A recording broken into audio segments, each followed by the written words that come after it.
രാവിലെ ഇപ്പൊ എംപിയുമായിട്ട് കൂടിക്കാഴ്ച നടത്തുന്നു. എന്തോ എന്തോ രാഷ്ട്രീയ പ്രാധാന്യമുള്ള കൂടിക്കാഴ്ചയാണോ? ഇപ്പൊ നമ്മൾ തമ്മിൽ കാണുന്നതിന് എന്തെങ്കിലും രാഷ്ട്രീയ പ്രാധാന്യമുണ്ടോ? പക്ഷെ അങ്ങനെയല്ലല്ലോ. വി കെ ശ്രീന്റെ എംപിയുമായിട്ട് പാലക്കാടിന്റെ എം എൽ എ കൂടിക്കാഴ്ച നടത്തുകയാണ്. കോൺഗ്രസിനെ പുറത്താക്കപ്പെട്ട ഒരാളാണ്. പാലക്കാടിന്റെ MP കാണുമ്പോൾ പാലക്കാടിന്റെ MLA സംസാരിക്കാൻ പാടില്ലേ?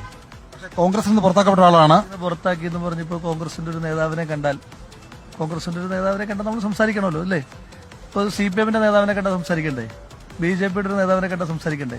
നമ്മൾ പരിചയക്കാരല്ലേ? നിങ്ങളിങ്ങനെ ഈ ഇത്ര വാർത്താ ദാരിദ്ര്യം കേരളത്തിലുണ്ടോ? വാർത്താ ദാരിദ്ര്യമല്ല. പുതുയുഗ യാത്ര കടന്നു പോകുന്ന സമയത്താണ് വി കെ ശ്രീകണ്ഠൻ MP ഈ ജില്ലയിൽ വരുന്നത്. ഇന്ന് കൊല്ലത്തേക്ക് പോവുകയാണ്. മറ്റാരും കാണാതെ ഈ ഹോട്ടലിൽ നിന്ന് കൂടിക്കാഴ്ച നടത്തുമ്പോൾ അത് രഹസ്യ കൂടിക്കാഴ്ച തന്നെയാണ് വ്യാഖ്യാനിക്കപ്പെടുക. അതെങ്ങനെയാണ് രഹസ്യ കൂടിക്കാഴ്ചയാവുന്നത്?